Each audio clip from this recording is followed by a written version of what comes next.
한 주간 주님 은혜 가운데 잘 지내셨습니까? 우리 옆으로 한번 인사합시다. 새 일이 이루어지기를 원합니다. 하나님의 큰 일이 이루어지기를 원합니다. 네.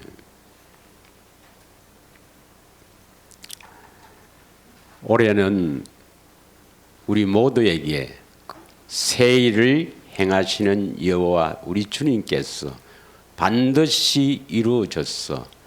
참으로 여러분 안에 하나님 나라가 넉넉하게 이루어지기를 축원합니다. 예. 그러나 이 시대는 참으로 어렵고 캄캄한 시대인 줄 믿습니다. 사도행전 13장 48절에 보면은 영생을 주시기로 작정한 자가 있습니다. 사도행전 13장 48절에 보면 이방인들도 듣고 기뻐하여 하나님의 말씀을 찬송하며 영생을 두가 아니고 주시기로 영생을 주시기로 작정된 자는 다 믿더라 이렇게 기록하고 있습니다. 다시 말하면 영생을 주시기로 작정된 사람이 있다는 것입니다. 이게 바로 뭐냐면 하나님의 애정하신 뜻 가운데 바로 택하신 자들이죠. 그래서 하나님께서 이 세상을 아직도 심판하지 않는 것은 이 영생을 주시기로 작정된 택한 자들의 수가 아직 차지 않았기 때문에 심판하지 않는 것입니다. 그 수가 차면은 반드시 예수님이 오셔서 이 세상을 심판하실 것입니다. 할렐루야. 예. 올해는 이 영생을 얻어서 하나님의 영광을 돌리는 삶으로 살기를 원합니다.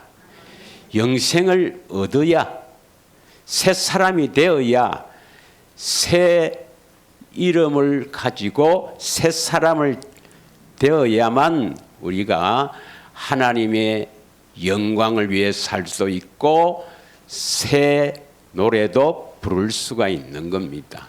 믿으십니까? 그래서 이 영생이 바로 뭐냐면 영원히 산다는 의미도 있지만 성경에서 영생은 뭐라 했습니까? 영원한 생명, 하나님의 생명을 얻는 것이죠. 하나님의 생명을.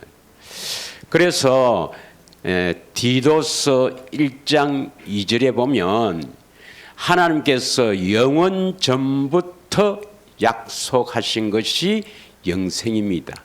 그러니까 영원 전부터 약속했다. 누구와 약속했느냐? 성부, 성자, 성령. 영원전이니까 사람은 아직 창조되기 전 아닙니까? 그래서 성부, 성자, 성령 삼위 하나님께서 하나님 아버지가 예정하시고 작정하시고 택하신 자들에게 영생을 주시기로 약속하시고 그 약속을 이루기 위해서 다시 말하면 하나님의 생명을 주시기 위해서 성자 하나님과 성령 하나님이 이 땅에 오시기로 약속하신 것입니다. 믿으십니까? 그 이 영생은 어디에 있느냐? 요한일서 2장 25절에 보면 하나님의 아들 우리 주 예수 그리스도 이 영원한 생명 이것은 요한일서 2장 25절에는 약속하신 것이 영원한 생명, 하나님의 생명이라 그랬고 요한일서 5장 11절에는 어디에 있다 했습니까? 한번 읽겠습니다. 시작. 하나님 우리에게 영생을 주신 것과 이 생명이 그의 아들 안에 있는 것이라. 영생이 바로 이 생명이죠. 이 생명. 그래서 성경에 말하는 이 생명은 우리 육신의 생명이 아니라 하나님의 생명, 영원한 생명을 말합니다. 이 영생은 그의 아들 예수 그리스도 안에 있는 것이라. 이 영생은, 하나님의 생명은 반드시 그리스도 안에 있습니다. 그러므로 말미암아 이 생명을 얻으려면 반드시 그리스도 안으로 들어가야 합니다. 우리가 그리스도 안으로 들어가야만 그리스도가 우리 안에 오심으로 이 생명을 우리가 얻게 되는 거죠. 이 귀하신 일이 바로 하나님의 큰 일이요. 이 일 때문에 하나님께서는 사람이 거주할 수 있는 이 지구를 만드시고 하나님의 형상의 모양을 따라 사람을 지으신 것입니다. 믿으시죠? 그래서 하나님의 생명을 가진 하나님의 자녀로 나와서 하늘에 있는 기업을 있게 하시려고 사람을 지으신 것입니다. 예.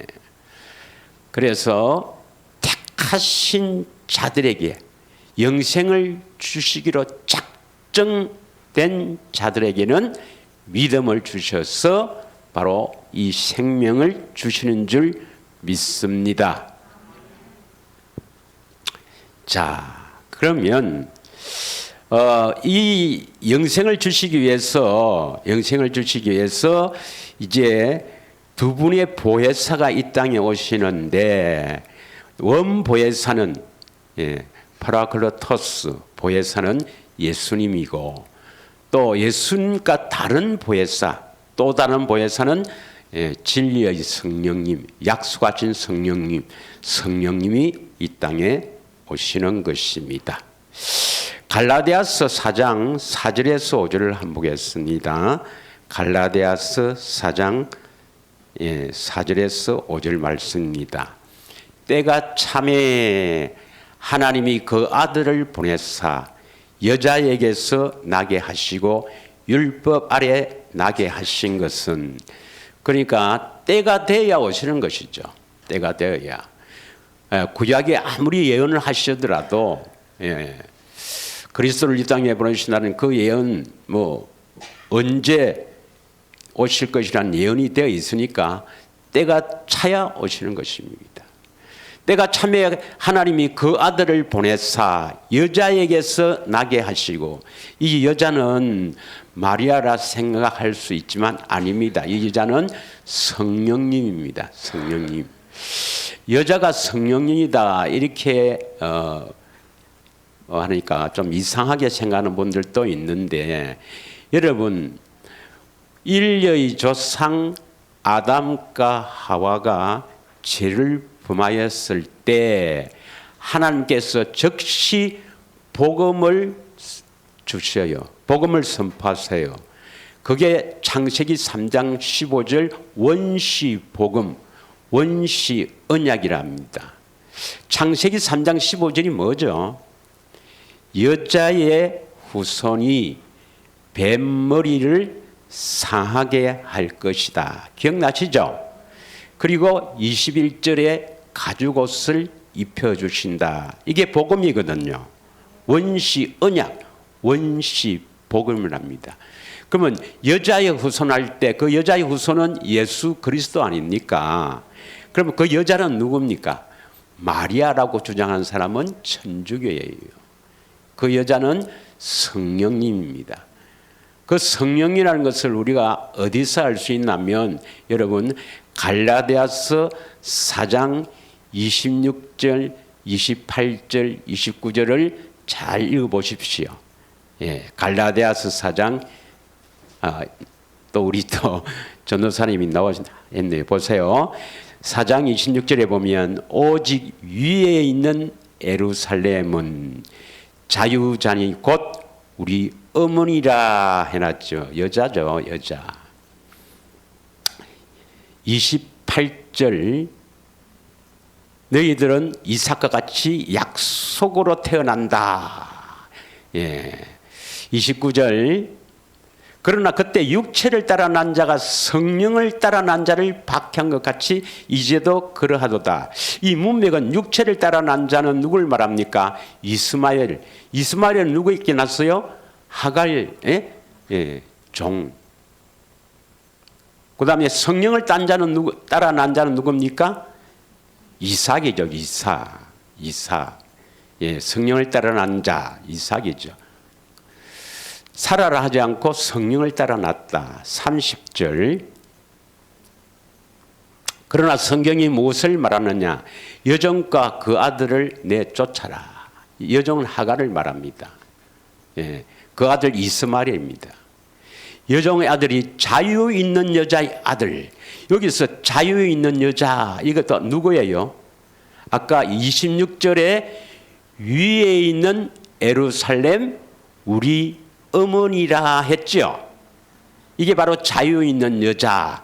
바로 28절인가요? 성령을 따라 났다 했으니까 성령입니다. 성령. 그래서 예수님은 성령으로 잉태했다 이 말이 쉽게 말하면 아시겠습니까? 그래서 어머니와 같다 이 말입니다. 어머니와 같다. 우리도 물과 성령으로 거듭나야 하죠. 그렇죠. 물과 성령으로 거듭나야 되는데 성령님은 우리가 거듭난다, 다시 태어난다 하게 하는 어머니와 같은 존재입니다. 어머니와 같은 존재예요. 자, 그것을 우리가 또 이렇게 함께 나누게 하겠습니다. 다시 돌아서 갈라디아서 4장 4절에서 5절.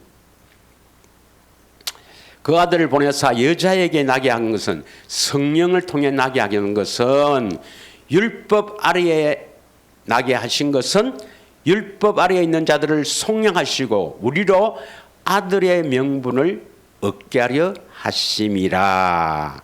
그래서 예수님이 이 땅에 오시고 십자가에 죽으신 것입니다.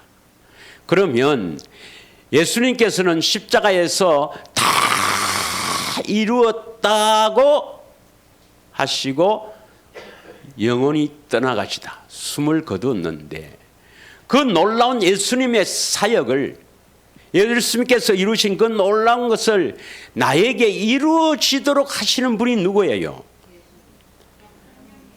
나에게 이루어지도록 하기 위해서, 그러니까 하나님의 택한 자들 개개인에게 이루어주시도록, 그 하나님의 작정된 자에게 그 놀라운 하나님의 큰 일을 이루어주시도록 하기 위해서 오신 분이 바로 성령 하나님, 그분은 하나님입니다. 성령님입니다. 성령님.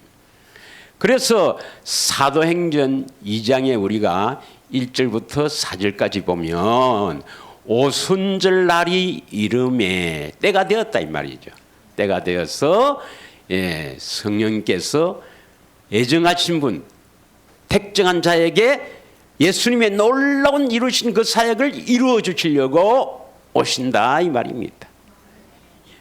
그래서 오셔서 뭐 하겠어요? 오셔서 예수님이 이루신 놀라운 사역을 우리에게 이루어지게 하신다. 다시 말하면 하나님의 큰 일을 이루게 하신다 이 말입니다. 할렐루야. 예. 자, 그러면 이제 우리가 어떤 자에게 진리의 성령, 약속하신 성령이 임하시는가? 이 대단히 중요합니다. 여러분, 오순절날 그 약속하신 성령이 임하시면, 성령님은 하나님이시니까 반드시 우리를 이끌어서 하나님의 큰 일을 이루신단 말이에요. 믿으십니까? 그래서 구원은 하나님께서 이루어 가시는 것이지 우리의 힘으로는 될 수가 없습니다. 예. 그래서 어떤 사람에게 성령이 오시는가 이 대단히 중요해요. 사도행전 1장 4절을 한번 읽겠습니다.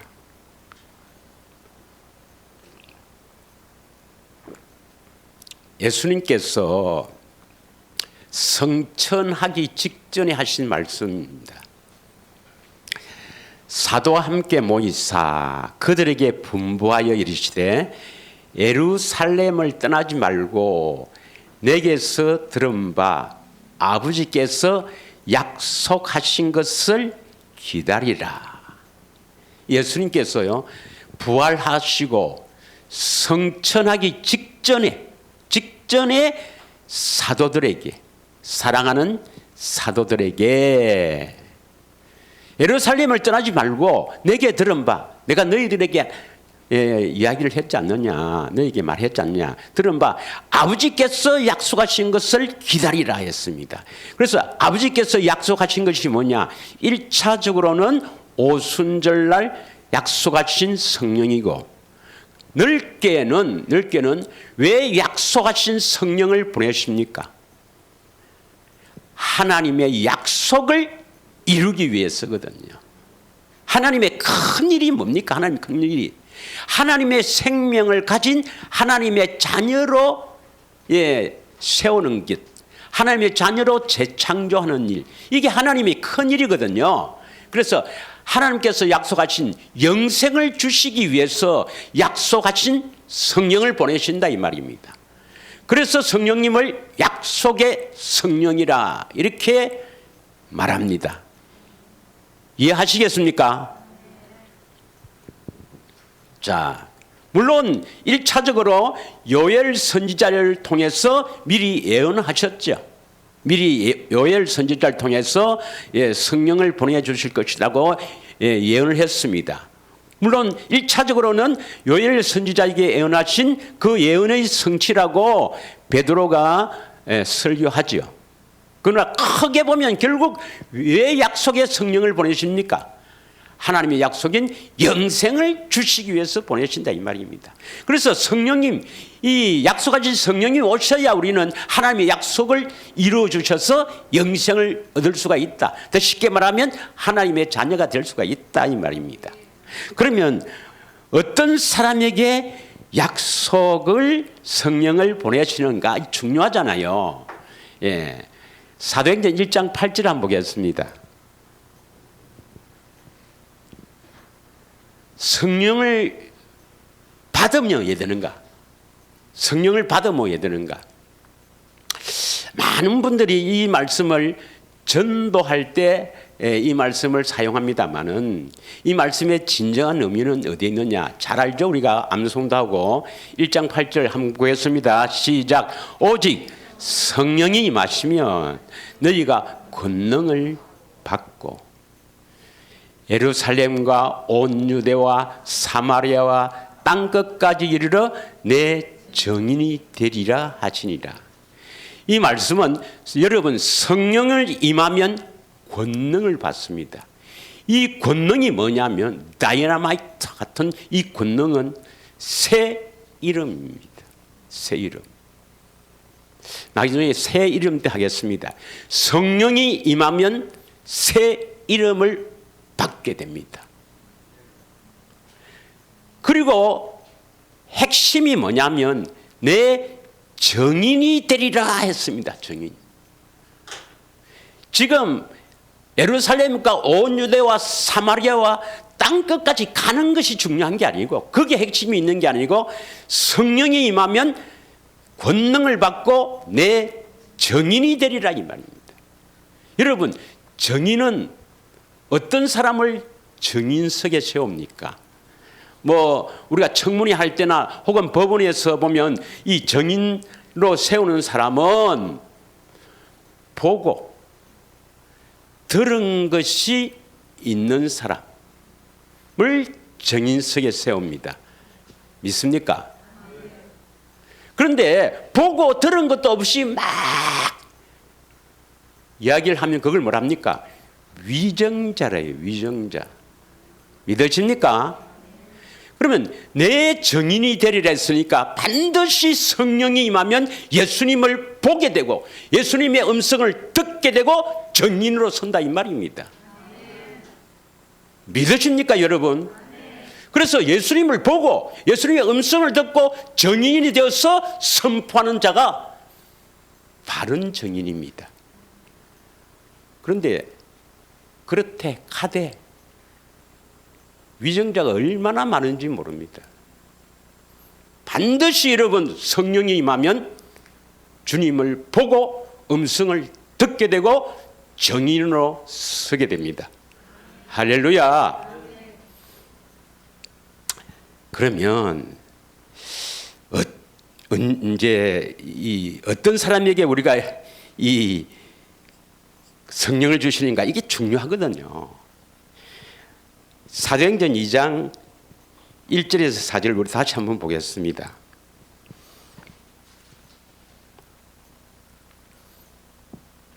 오순절 날이 이미 이름에 그들이 다 같이 한 곳에 모였더니 홀연히 하늘로부터 급하고 강한 바람과 같은 소리가 있어 그들이 앉은 온 집에 가득하여 마치 불의 hit처럼 갈라지는 것들을 그들에게 보여 각 사람 위에 하나씩 임하여 있더니 그들이 다 성령의 충만함을 받고 성령이 말하게 하심에 따라 다른 언어들을 말하기를 시작하니라. 이 사람들이 왜 성령을 받았을까요? 예수님께서 사도행전 1장 4절에 아버지가 약속하신 것을 기다리라. 예수님께서 말씀하셨잖아요. 하나님 아버지가 약속하신 것을 기다리라. 그래서 1차적으로는 성령님인데 제가 넓게는 뭐라 했습니까? 하나님의 약속하신 것을 믿고 성령을 기다려야 됩니다. 믿으십니까? 하나님께서 약속하신 그 약속을 바르게 알고 그 약속이 이루어지기를 갈망하는 자에게 성령을 구하면 그 약속을 이루시기 위해서 성령을 보내신다 이 말입니다. 어려운 게 아닙니다. 하나님께서 약속하시는데 그 약속을 굳게 믿고 약속이 이루어지기를 갈망하는 자가 성령을 구하면 그 약속을 이루어주시는 분이 누구라 이제? 성령님이시거든요. 그래서 성령을 보내신다 이 말입니다. 어려운 말이 아니에요. 이해 가시죠? 그래서 하나님 아버지가 약속하신 것을 우리가 굳게 믿고 성령님을 구해야 된다. 그래서 그 성령님을 약속의 성령이라 합니다. 약속하신 성령. 사도행전 2장 33절을 읽겠습니다. 하나님이 오른손으로 예수를 높이시며 그가 약속하신 성령을 아버지께 받았어. 왜 성령님을 약속하신 성령이라고 합니까? 물론 1차적으로는 요엘 선지자에게 약속했다 하지만 그러나 크게 보면 하나님 아버지의 약속, 하나님 아버지의 약속이 뭡니까? 영생이죠. 영생. 영원한 생명. 하나님의 생명을 주시겠다는 거 아닙니까? 그 약속하신 그 하나님의 약속을 굳게 붙들고 이루어지기를 바라며 성령을 구하여야 하나님께서 그 약속을 하나님께서 약속하셨으니까 그 약속을 이루어 주시기 위해서 성령을 보낸다 이 말이에요. 어려운 말이 아닙니다. 쉽습니다, 여러분. 우리도 약속해 놓으면 약속하면 약속을 지키려고 예를 쓴다 아닙니까? 근데 힘이 없고 뭐 능력이 없고 또 이렇게 해서 약속을 못 지킬 때도 있지만 하나님은 약속하시면 반드시 지킬 수 있는 능력의 하나님입니다. 그러니까 하나님 아버지의 그 약속을 딱 굳게 붙들고 이렇게 약속했지 않습니까? 내가 이 약속을 믿습니다. 약속을 이루어 주시옵소서. 그래서 성령님을 보내주시옵소서. 이렇게 해야 성령님을 보내신다 이 말입니다. 어려운 말이 아니에요. 그래서 하나님 아버지의 약속을 굳게 믿어야 합니다. 이것을 성경으로 보면 갈라디아서 3장 2절 5절, 8절을 읽겠습니다. 갈라디아서 3장 내가 너희에게 다만 이것을 알려 하노니 너희가 성령을 받은 것이 율법의 행위가 아니고 듣고 믿음으로 성령을 받았지 않느냐. 그럼 무엇을 듣고 믿어서 성령을 받았느냐? 5절 너희에게 성령을 주시고 너희 가운데서 능력을 행하시는 이의 일, 이게 바로 하나님의 큰일입니다. 이건 율법의 행위가 아니고 듣고 믿음에서 성령을 주시고 그 큰일을 행하신다 이 말입니다. 믿으십니까? 그럼 뭘 듣고 믿었냐? 8절입니다. 8절. 다 같이 읽습니다. 시작.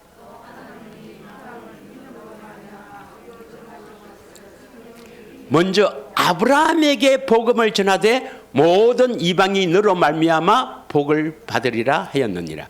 아브라함에게 복음을 전했다. 아브라함에게 전한 복음을 듣고 믿어야 됩니다. 믿으십니까? 아브라함에게 전한 복음을 듣고 믿는 자들이 하나님께서 아브라함에게 약속하셨잖아요. 그 하나님의 약속, 아브라함에게 하신 약속을 듣고 믿어야 된다 이 말입니다. 예. 그래서 하나님은 마태복음 22장 32절에 보면 하나님은 마태복음 22장 32절에 나는 아브라함의 하나님이요 이삭의 하나님이요 야곱의 하나님이로다 하신 것을 읽어보지 못하였느냐. 하나님은 죽은 자의 하나님이 아니요 살아있는 자의 하나님이시니라. 이 의미가 뭐냐면 아브라함에게 약속하시고 이삭에게 약속하시고 야곱에게 약속하신 그 약속을 통해서 너희들이 살아나고 나는 살아있는 자의 하나님이지 죽은 자는 내하고 관계없다 이 말입니다. 영적으로 죽은 자는.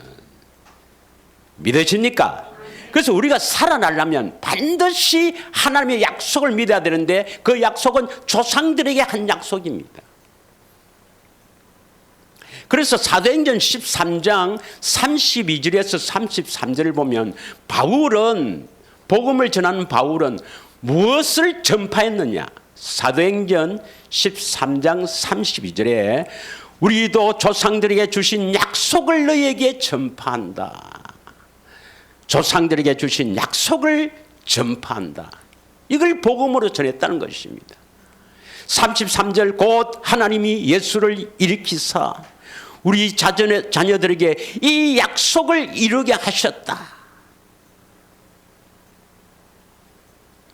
시편 2째 편에 기록된 바와 같이 너는 내 아들이라 오늘 너를 낳았다 하셨고 그래서 이 조상들에게 하신 이 약속을 이루기 위해서 예수님이 오시고 십자가를 지시고 부활하셨다 이 말입니다. 그 부활 성천하신 그 예수님께서 이제 오순절날 약속하신 성령을 아버지께 받아서 보내시는 거예요. 누구에게 보내시겠습니까? 누구에게 보내시겠느냐. 그러니까 이 약속, 하나님 아버지의 약속을 굳게 믿고 이루어지기를 바라는 자. 믿으십니까? 이분들이 성령을 구하면 성령을 보내신다 이 말이에요. 이 약속을 모르면 성령을 보내시지 않습니다. 보내주지 않습니다. 대부분의 교인들이 어떻게 알고 있느냐? 나는 십자가의 예수를 믿으니까 내 죄를 대신해서 십자가 지신 예수를 믿고 하나님의 자녀가 되었고 나는 의인이 되었고 거룩하다 인정하니까 이것은 성령이 하신 일이다. 그래서 성령이 나를 예수를 믿게 한 것이다. 이렇게 오해하고 착각합니다. 하나님의 약속하고는 전혀 관계가 없죠. 그렇지 않습니까? 예. 하나님의 약속은 뭐냐? 조상들에게 하신 약속이 뭐냐? 간단히 이야기하면 아브라함, 이삭, 야곱, 이스라엘 백성들에게 가나안 땅으로 가라. 그리고 아브라함 땅에는 아브라함에게 뭘 약속했습니까? 아브라함과 다윗의 혈통으로 오실 예수 그리스도, 상속자죠, 상속자. 그래서 창세기 15장 그 4절에서 6절을 보면 독생자, 너희 몸에서 날 자가 내 상속자다. 그래서 상속자와 가나안 땅을 소유로 주겠다는 것을 계속 말씀하십니다. 그러니까 이 상속자는 예수 그리스도고 이건 잘 아는데 가나안 땅을 소유로 주신다, 이 의미를 알아야 됩니다, 여러분. 결국은 뭐냐면 예수 그리스도를 통해서 하나님의 생명을 주신다는 건데 그 가나안 땅의 영적인 의미는 다음에 또 분명히 나옵니다. 중요하니까. 그래서 예수 그리스도를 통해서 가나안 땅을 소유로 준다. 가나안 땅을 소유로 준다. 그것이 결국 생명을 주는 겁니다. 하나님의 생명을 주는 겁니다. 믿으십니까? 자, 첫째는 하나님의 약속을 굳게 믿는 자입니다. 이런 자가 이제 성령을 구해야 되겠죠. 두 번째는 뭐냐? 하나님의 약속을 굳게 믿고, 두 번째는 뭐냐면 사도행전 2장 25절에서 28절을 봅니다.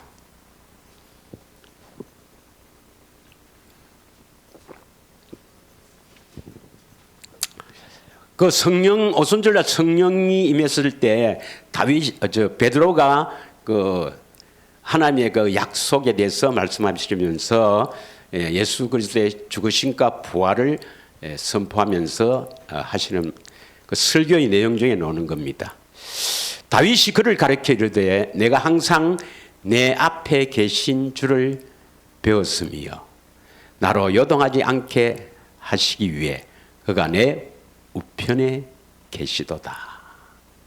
여러분은 그냥 볼지 모르지만 다윗은 대단한 사람이라는 것을 알 수 있어요.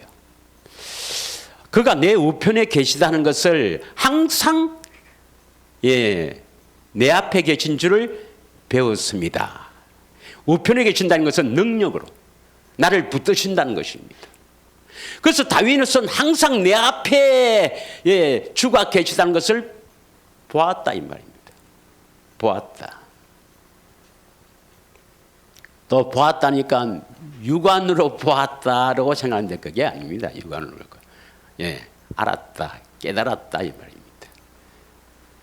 참으로 하나님의 은혜가 여러분 가운데 있어서 여러분 늘 주님을 보시기를 축원합니다. 26절 그러므로 내 마음이 기뻐하였고 내 혀도 즐거워하였으며 육체도 희망에 거하리니. 이렇게 앞에 계신 주를 늘 보고 사는 이 다윗은 마음이 기뻐하고 즐거워하였다. 육체도 희망에 거하리니. 27절 이는 내 영혼을 음부에 버리지 아니하시며 주의 거룩한 자로 석임을 당하지 않게 하실 것입니다. 28절 크게 읽습니다. 시작.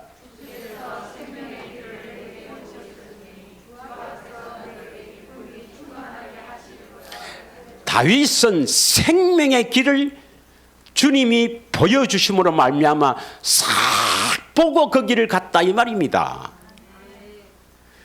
그래서 기쁨이 충만하게 하신다는 것입니다. 주께서 내게 기쁨을 충만하게 하신다. 왜 다윗이 주 앞에서 내게 기쁨이 충만하게 하시리로다.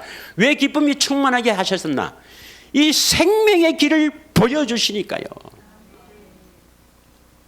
우리가 잘 아는 대로 창세기 3장 22절에는 생명나무의 열매를 따먹어야 영생. 따먹으면 어디에 들어와요? 우리 속에. 영생, 하나님의 생명입니다. 그래서 하나님의 생명이 우리 속에 들어와야 된다 이 말입니다. 그런데 24절에 보면 23절에 이제 쫓아내고 에덴 동산에 쫓아내고 24절에 지켜요. 생명나무의 길을 지킵니다. 이 그룹들과 불칼로 지켜요. 그래서 우리가 영생을 얻기 위해서는 반드시 생명나무의 길을 가서 생명나무의 열매를 따 먹어야 영생, 하나님의 생명을 얻는다. 하나님의 자녀가 된다 이 말이에요. 그런데 지키고 있는 거예요. 이것은 아무나 가는 것이 아니고 영생을 주시기로 작정된 자, 이들에게 먼저 생명의 길을 보여주시는 겁니다. 그래서 여러분이 참으로 하나님의 약속을 굳게 믿고 상속자 가나안 땅을 소유로 주시겠다는 이 조상들에게 하신 약속, 한마디로 영생을 굳게 믿고 그 어떻게 영생을 얻는가, 그 생명의 길을 보여주셔서 생명의 길을 쫙 보고 달려간다면 반드시 생명을 얻습니다. 생명을 주시기 위해서 생명의 길을 보여주시는 거 아닙니까? 하나님은 우리 약 올리시는 분이 아니에요. 생명의 길을 쫙 보여주시고 약 오르지, 니 안 돼, 이렇게 하시는 분이 아닙니다. 그래서 이 생명의 길을 가기 위해서는 반드시 약속하신 성령님이 임하셔야 돼요. 그분이 끌고 가야 됩니다. 믿으십니까? 예. 그래서 성령님이 없으면 갈 수가 없어요. 그래서 어떤 분에게 성령이 오시는가? 하나님의 약속을 굳게 믿고 생명의 길을 보여주셔서 그 생명의 길을 아는 자에게 성령을, 그 다음 뭐 해야 되겠습니까? 그러면 내가 하나님의 약속도 굳게 믿고 있고 생명의 길도 알고 있다. 그 다음 뭐 해야 되겠어요? 그러면 다 됐지, 뭐 주시든지 말든지. 그게 아니고 구해야 됩니다. 성령님을 구해야 된다니까요. 자, 사도행전 1장 12절에서 15절 보겠습니다. 사도행전 1장 12절에서 15절 보면 제자들이 감람원이라 하는 산으로부터 예루살렘에 들어오니 이 산은 예루살렘에서 가까워 안식일에 가기 알맞는 길이라. 들어가 그들이 요한은 다락방으로 올라가니 베드로, 요한, 야고보, 안드레, 빌립, 도마와 바들로메, 마테와 알페오의 아들 야고보, 셀로딘 시몬, 야고보의 아들 유다가 다 거기 있어. 14절 여자들과 예수의 어머니 마리아와 예수의 아우들과 더불어 마음을 같이하여 오로지 기도에 힘쓰더라. 이들이 기도에 힘쓰더라. 어떤 내용으로 기도했을까요? 1장 4절에 보면 예수님께서 아버지가 약속하신 것을 기다리라 했잖아요. 그러니까 약속하신 성령을 구하기를 힘쓰더라 이 말입니다. 믿으십니까? 제가 한번 계산을 해보니까 한 며칠간 기도했는가? 한 일주일 정도 되는 것 같더라고. 일주일 정도. 예. 왜 그런 계산을 했냐면, 유월절을 이제 지키고, 그 다음 오순절 날 성령이 오시잖아요. 예수님은 유월절에 어린 양 십자가에 죽으시거든요. 그래서 부활하신 것이 이제 3일 후에 부활했으니까, 이제 십자가에 죽으시고 3일 후에 부활하셨고, 또 보면 40일을 친히 계세요. 40일을 일장에 보면 40일을 친히 계시거든. 그래서 43일이 되어서 성천하셨다고 계산이 나오니까 이들이 며칠간 기도에 힘썼는가? 일주일 밥만 먹고 이 기도만 했습니다. 하나님의 약속하신 이 약속에 이르달라고. 그래서 예수님께서 아버지가 약속하신 것을 기다리라. 그 영생, 아버지의 그 약속하신 영생을 주시기 위해서 작정된 자는 다 믿더라는 그 말씀에 의하면 그들이 약속하신 성령을 받아야 믿을 수가 있습니다. 믿고 또 성령을 구하는 것이죠. 그 믿음은 또 믿음의 비밀에서 또 하겠습니다. 크게 두 가지가 있죠. 믿음은. 자, 그래서 기도에 힘쓰는 자. 그래서 마태복음 7장 7절에서 11절은 우리가 잘 아시죠? 예, 마태복음 7장 7절에서 11절. 이 7절에서 9절이 바로 뭡니까? 7절에서 9절이 좁은 길이에요. 여러분, 생명의 길이 뭐겠냐? 아직도 궁금하게 생각하는 사람이 있는데 어려운 게 아닙니다. 생명의 길은 요 7장 13절 14절에 잘 나와 있어요. 여러분 다 잘 아는 겁니다. 생명으로 인도하는 물은 길이 좁고 협착하여 찾는 자가 적음이라. 그게 바로 생명으로 인도하는 문이 바로 생명의 길이란 말이에요. 그 생명의 길을 아주 간략하게 예수님이 구하라, 찾으라, 두드리라 한 겁니다. 믿으십니까? 그 생명의 길로 가는 길, 그 길이 뭐냐면 협착하지만 그 길이 바로 뭐냐면 구하라. 구하라는 뭘 구하랍니까? 성령을 구하라 이 말이고. 찾으라. 뭘 찾아요?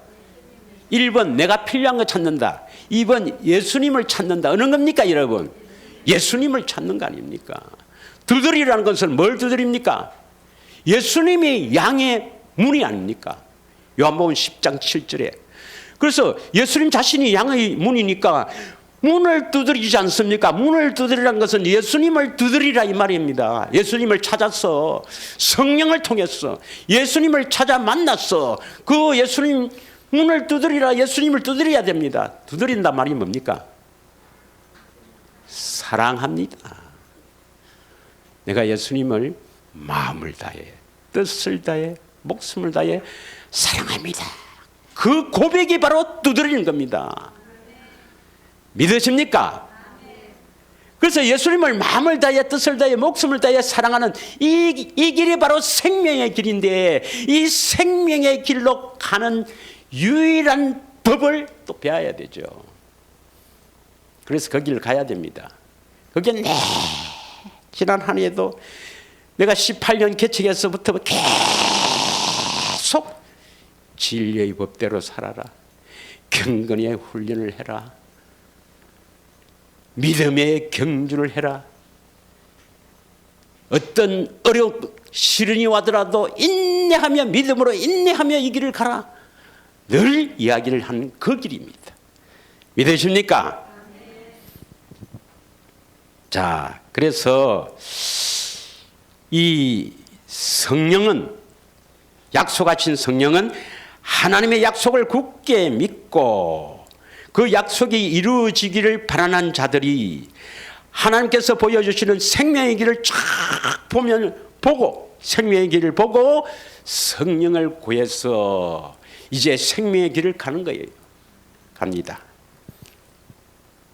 자, 그런데 이 오순절날 성령을 받은 사람, 그런 사람인데 거기에 하나님의 큰 일을 듣는 사람들이 있죠. 다시 봅니다. 사도행전 2장 4절.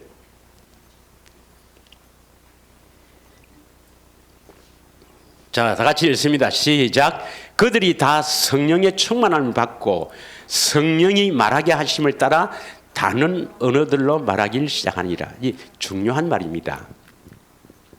성령 충만함을 받았다. 어떤 상태를 성령 충만한 상태로 하겠습니까? 막 성령 충만하다니까 이적과 기적이 나타나고 막 성령에 충만한 사람이니까 휙 하면 넘어지고 자빠지고 와 성령 대단하다. 아니에요. 성령의 충만함을 받은 사람은 성령의 말하게 하심에 따라 말을 하는 사람입니다. 성령이 말하게 하심에 따라서 말을 하는 사람, 하나님이 말하라고 하는 그 말을 하는 사람이 바로 성령 충만합니다. 믿으십니까? 그래서 성령의 충만함을 받고 성령이 말하게 하심에 따라서 말을 하는데, 이 성령이 말하게 하시는 말이 어떤 말입니까?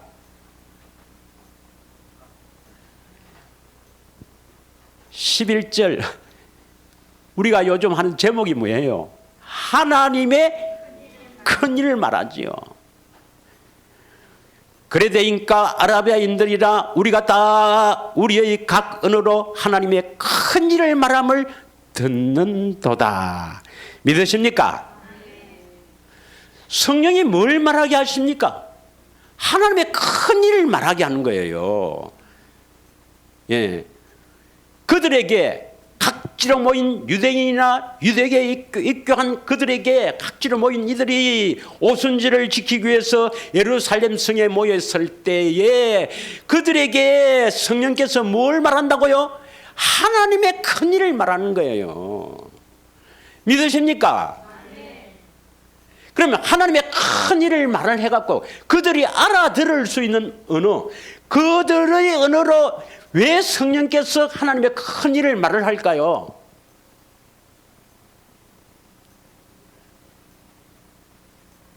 1번 놀리려고, 2번 너희도 하나님의 큰 일을 듣고 큰 일을 이루어 주게 하는 하나님의 약속이겠어요. 할렐루야. 하나님의 큰 일을 성령이 말하게 하심에 따라서 들려주실 때는 너희들에게 이 일을 이루어 주시겠다는 무언의 약속입니다. 여러분, 이들이 어떤 자입니까? 2장 5절을 보겠습니다. 이들이 누굽니까? 그때에 경건한 유대인이 천하 각구로 와서 예루살렘에 머물러 있더니. 왜 예루살렘에 모였습니까? 이스라엘은 1년에 세 절기에 이 예루살렘 성전에 모이잖아요. 믿으십니까? 유월절, 오순절, 초막절 1년에 이 세 분은 이 예루살렘 성전에 모여서 하나님을 경배하지 않습니까? 이 절기를 지키지 않습니까? 이 절기를 지키기 위해서 그 주위 각지에 있는 그 뒤에 이거 보면 6절에 이거 보면은 여러 지역의 사람들이 절기를 지키기 위해서 왔습니다. 유대인들은 하나님을 경배하기 위해서 이들을 경건한 유대인이라고 했습니다. 경건한 유대인, 율법주의자들이지만 경건한 유대인에게 하나님의 큰 일을 선포하는 거예요. 그 일을 선포해서 큰 일을 이루어 주시기 위해서입니다. 할렐루야. 여러분, 만약에 여러분 같으면 지금 내 같으면은 예를 들어서 그 6절 한번 봅시다. 6절 6절 어디에 7절 8절 9절 바데인도 있고 메데인도 있고 갑바도기아, 본도 아시아 저 멀리 있어요. 로마에 있는 사람도 있어요. 로마. 여러분, 그 당시는 비행기도 없었어요. 또 전기 자동차도 없을 거예요. 그 로마에서 예루살렘까지 오려면 거의 다 걸어와요. 몇 주 동안 걸어서 오는데 뭘 지키기 위해서요? 이 오순절 절기를 지키기 위해서 몇 주 동안 걸어서 온다니까. 그럼 여러분은 과연 내가 그까지 가겠냐? 절기를 지키기 위해서 가겠냐? 아이, 올해 안 가면 내년에 가지 이러겠느냐? 이런 경건한 유대인에게 성령의 말하게 하심에 따라서 하나님의 큰 일을 선포하는 거예요. 믿으십니까? 그래서 이 유대인들이라는 것은 율법주의자들입니다. 오늘날 수많은 율법으로 사는 자들 많잖아요. 그러니까 목사의 말을 듣고 지가 성령을 보고 지가 스스로 하나님의 일을, 하나님이 기뻐한 일을 감당하기 위해서 열심히 있는 자들 많이 있습니다. 들어있어요. 이런 자들이 뭔가 아닌데 뭔가 마음이 갈급한 자, 이런 자들은 하나님이 큰 일을 선포합니다. 자, 한번 보겠습니다. 요한복음 4장 35절. 우리 가운데서도 그런 분들이 들어 있잖아요. 기존 교회 다니니까 뭔가 이게 있는데 뭔가 뭐 이렇게 갈급하다. 또 이건 아닌 것 같다. 이렇게 해서 하나님의 그 큰 일을 듣고 오신 분도 있잖아요. 자, 다 같이 읽겠습니다. 시작. 너희는 넉 달이 지나야 추수할 때가 이르겠다 하지 아니하느냐. 그러나 나는 너희에게 이르노니 너희 눈을 들어 밭을 봐라. 휘어져 추수하게 되었도다. 이 말씀이 뭡니까? 이 말씀이 바로 영적인 의미죠. 기존 교회에서도요, 휘어져서 추수하게 될 사람들이 있습니다, 여러분. 교회 다니면서 실족했거나 여러 가지 이게 아닌 것 같은데, 이게 참으로 이 하나님을 섬기는 일이 아닌 것 같은데, 이렇게 해서 심령이 가난한 자들이 있단 말입니다.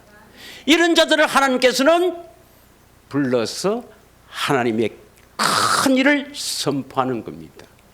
왜 경건한 유대인들이 그 멀리에서 예루살렘의 오순절을 지키기 위해서 온 그 경건한 유대인들에게 왜 성령께서 그들의 언어로 하나님의 큰 일을 선포합니까? 이제 율법의 무거운 짐에서 벗어나 하나님의 큰 일을 듣고 깨달아 생명을 얻으라는 하나님의 뜻인 줄 믿으시길 바랍니다.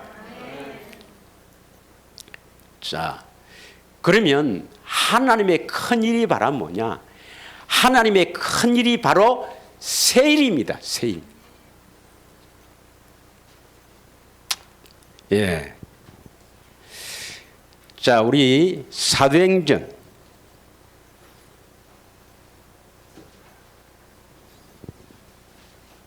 1장 한번 보겠습니다. 사도행전 1장 4절.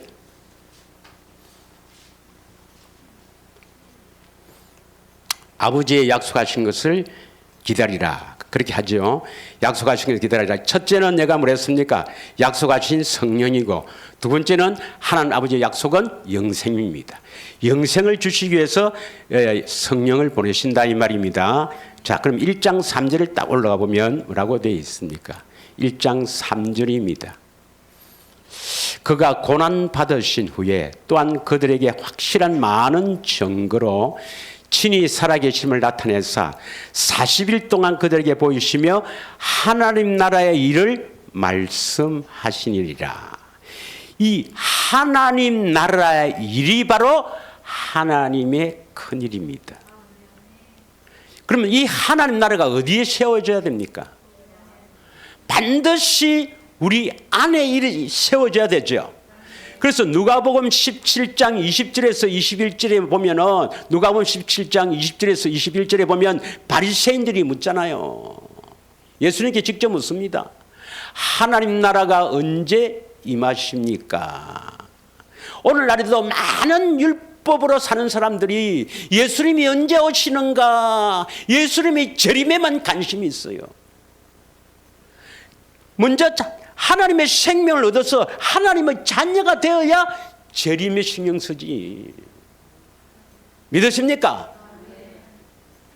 그러니까 예수님께서 그걸 아시고 지금 하나님 나라가 언제 임하느냐, 내가 그 말은 뭐냐면, 다시 말하면 이스라엘 나라가 회복하는 것, 그리스도의 나라가 되는 것, 이걸 말하는 것인데 그들의 관심이 거기에 있는 거예요. 그러니까 예수님께서 그게 아니다. 하나님 나라는 여기 있다, 저기 있다 할 것이 아니라 어디 있다고요? 너희 안에 있느니라. 우리 안에 하나님 나라가 세워지는 게 중요하다 이 말입니다. 여러분, 우리 안에 하나님 나라가 세워진다. 다시 말하면 하나님의 생명을 가진 그리스도인이 되면 예수님 재림 걱정할 필요가 없습니다, 여러분.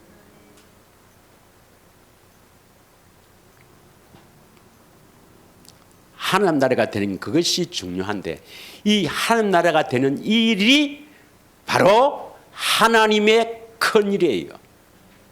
그러면 우리가 하나님 나라가 되기 위해서는 반드시 뭘 먹어야 합니까?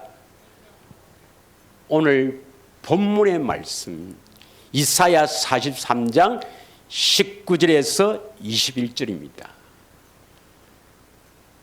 보라, 내가 새 일을 행하리니 이제 나타낼 것이라. 너희가 그것을 알지 못하겠느냐? 반드시 내가 광야의 길을 사막의 강을 낸다. 광야의 길을 내고 사막의 강을 내는 이유는 뭐냐? 20절. 장차 들짐승 곧 성냥이와 타조도 나를 존경할 것은 내가 광야의 물을 사막의 강들을 내어 내 백성 내가 택한 자에게 마시게 할 것임이라. 이 말씀의 뜻이 뭐냐면 물을 누가 낸다고요? 여호와, 만군의 여호와께서 광야의 물을 사막의 강들을 내어서 내가 택한 자에게 마시게 한다. 다시 말하면 만군의 여호와께서 주시는 이 물을 마셔야 택한 자라는 것을 알 수가 있습니다. 하나님의 백성이라는 것을 깨닫게 됩니다. 그리고 예수님을 존경하게 됩니다. 여호와를 존경하게 됩니다. 21절, 영광을 돌릴 수가 있는 겁니다. 이 백성은 내가 나를 위하여 지었나니 나를 찬송하게 하려 함이라. 믿으십니까? 그래서 반드시 여호와가 주시는 이 물을 마셔야 택한 자란 것을 알고 여호와를 존경하게 되고 영광을 돌릴 수가 있는 겁니다. 이 여호와가 누구냐? 이 여호와가 누구냐? 이사야 43장 10절을 보겠습니다.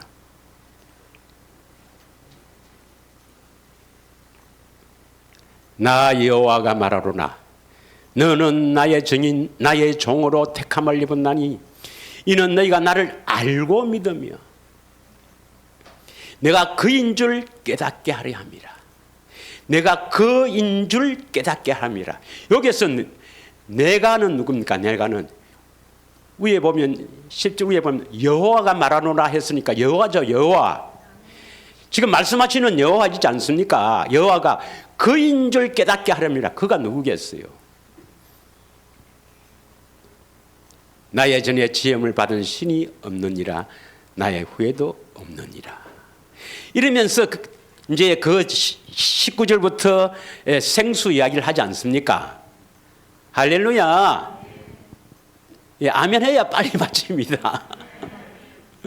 자, 그러면 요한복음 4장 14절에 봅시다. 요한복음 4장 14절. 내가 주는 물을 마시는 자는, 이 내가 예수님이거든요. 예, 예수님께서 사마리아 여자와 대화에서 나오지 않습니까? 내가 주는 물을 마시는 자는 영원히 목마르지 아니하리니 내가 주는 물은 그 속에서 영생하도록 솟아나는 샘물이 되리라. 여기서는 예수님이 물을 주신다 되어 있지요. 아까 이사야 43장에는 누가 줍니까? 여호와가. 그럼 그 여호와가 누굽니까? 예수님이에요.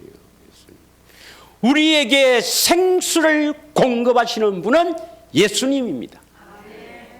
믿으십니까? 그런데 예수님께서 이 말씀을 하실 때 농담합니까? 그렇지 않으면 이 말씀은 진리입니까? 여러분, 예수님이 주시는 물을 마시지 않고도 영생할 수 있습니까? 없습니까? 내가 주는 물을 마셔야 영생할 수가 있단 말입니다. 하나님의 생명을 얻는다 이 말이에요.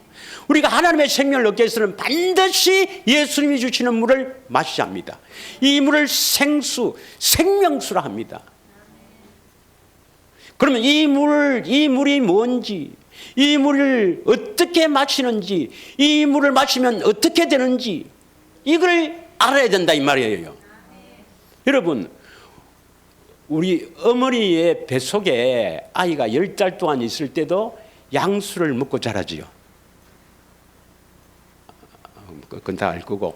그 다음 우리가 이 출산에서도 우리가 이 세상에 살 때도 우리 육신도 물을 마셔야 되죠. 의사들이 2리터 정도 먹어야 된다 하지 않습니까? 우리는 물을 마셔야 사는 존재입니다. 육신도 마찬가지인데 이 속사람도 예수님이 주시는 물을 마시지 않으면 절대로 살 수 없습니다, 여러분. 우리가 거듭나기 위해서 영생을 얻기 위해서는 반드시 예수님이 주시는 물을 마셔야 됩니다. 우리는 이 물을 매일 마시고 사는 존재란 말입니다. 믿으십니까? 그러면 이 물을 마시면 어떻게 되는지, 어떻게 하면 이 물을 마시는지를 바르게 알아야 됩니다. 할렐루야. 그리고 그 길을 반드시 내가 가야 이 물을 마실 수가 있습니다. 결론을 말하면 생명의 길, 생명나무가 있는 이 길, 영생의 길을 가면 반드시 이 물을 주십니다. 안 가기 때문에 안 주시는 거예요. 믿으십니까? 그래서 이 약속하신 성령님이 오신 이유 중에 큰 이유 중에 하나가 예수님이 주시는 이 물을 우리에게 공급해 주시기 위해서입니다. 믿으십니까? 한 주간에도 이 생수에 대해서 깊이 한번 상고해보고 목마른 자가 되어서 다음 주에 이 생수를 어떻게 마시는지, 그래서 그 생수를 늘 먹고 사는 저와 여러분이 되길 원합니다. 목마른 자들에게 물을 주십니다. 우리는 반드시 이 물을 먹고 영생을 얻을 수가 있는 것입니다. 다 같이 이 시간에 우리 합심하여 한번 주님께 기도합니다. 예수님, 제가 목이 마릅니다. 참으로 예수님이 주시는 그 생수에 갈급합니다. 목마른 사슴이 시냇가에 나와서 물을 마시듯이 제가 목이 마르노니 이 생수를 흠뻑 마시고 영생의 하나님의 생명으로 살기를 소원합니다. 약속하신 성령님 임하여 주셔서 진리로 이끌어 이 생수를 공급하여 주시옵소서. 우리 예수님 사랑합니다 부르짖고 기도하겠습니다. 예수님 사랑합니다. 예수님 새해 새 일을 행하시는 우리 주님을 찬양합니다. 내가 주는 물을 마시는 자는 다시는 목마르지 않고 그 속에서 영생하도록 솟아나는 샘물이 되리라 하신 말씀. 주님이 주시는 이 생수를 우리가 늘 흠뻑 마셔서 참으로 기뻐하며 이 길을 달려가기를 원합니다. 주님, 목마른 저희들에게 사막의 강을 내어서 이 샘물을 흠뻑 마실 수 있도록 이끌어 주시고 축복하여 주시옵소서.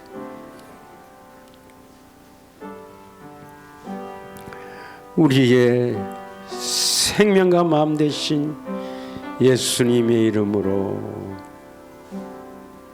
기도 올려옵나이다.